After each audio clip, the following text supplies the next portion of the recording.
Vous n'êtes pas maçon, mais vous voulez réaliser vous-même un mur en briques. Alors, vous allez regarder des tutos sur YouTube et on va vous expliquer qu'il faut positionner brique par brique en maçonnant, voilà, et puis ça prend un temps fou. Et comme vous n'avez pas l'habitude, ça n'avance pas. Donc moi je vous propose une astuce que j'ai mise au point, qui n'est pas très compliquée. Il suffit d'avoir du fer à béton et un petit poste à souder.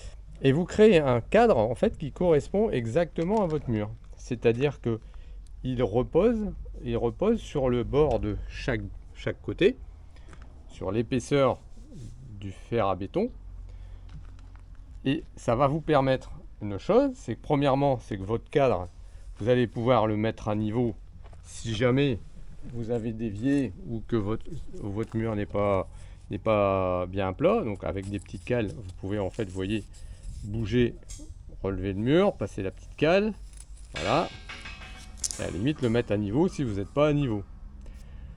Donc ça c'est bien en général quand on démarre. Après quand on est bon, il n'y a plus de problème. Et ça vous permet en fait d'avoir un petit coffrage qui va vous permettre de remplir une surface complètement bien plane, de ciment. Donc vous avez préparé du ciment, je vous ai déjà montré comment on fait du ciment, mais je vous referai voir la préparation de la bétonneuse. Vous mettez votre mortier en fait, votre mortier pour poser les briques. Vous le mettez, vous le talochez bien. Ensuite, on va voir, vous enlevez le cadre, vous posez vos briques. Vous pouvez même reposer le cadre si vous voulez pour bien aligner les briques. Et votre lit est terminé. Il n'y a plus qu'à mettre du ciment dans les joints, enfin du mortier dans les joints. Donc moi, mon mur, en fait, il est un peu spécifique parce que je l'ai fait avec des briques qui ne sont pas des briques standards, elles sont un peu plus petites. Et donc du coup, pour rattraper mon mur en 34 avec des briques standards, j'ai dû l'écarter un peu. C'est pour ça que j'ai un lit de mortier un peu plus conséquent ici pour rattraper. Donc il est un petit peu en pointe.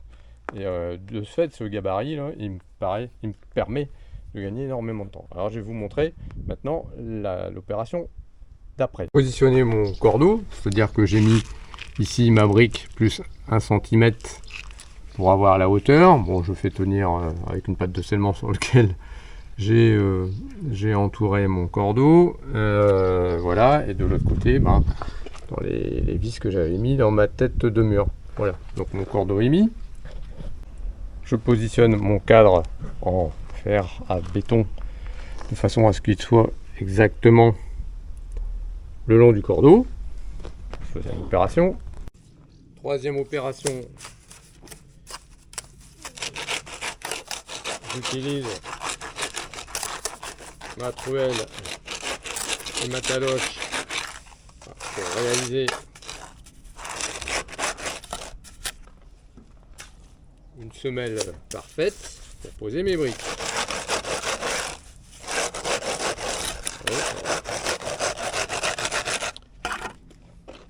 Voilà, c'est fait. Et maintenant, on va pouvoir poser les briques. Voilà, c'est simple, on suit le cordeau, ça va très vite. Il n'y a pas à réfléchir. On les pose, elles sont forcément bien. Voilà. On laisse un petit espace entre les briques d'1 centimètre, c'est ce qu'on a prévu au début. En fait, c'est la largeur d'un fer à joint.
Voilà, nos briques sont posées.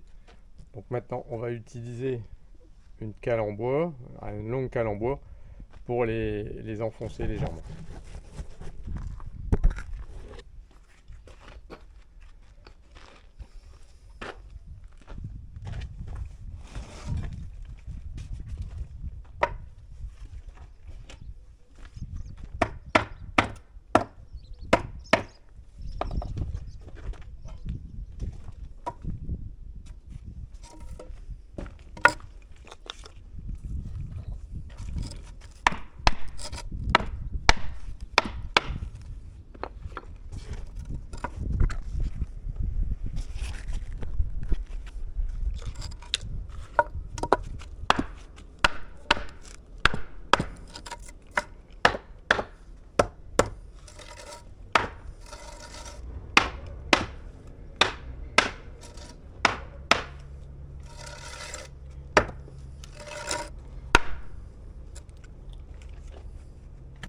Voilà, une fois qu'on a terminé, on vérifie la planité brique à brique, hein, voir si on est bien de niveau.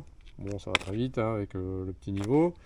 On vérifie également celle sur le bord, on vérifie l'alignement par rapport au fil.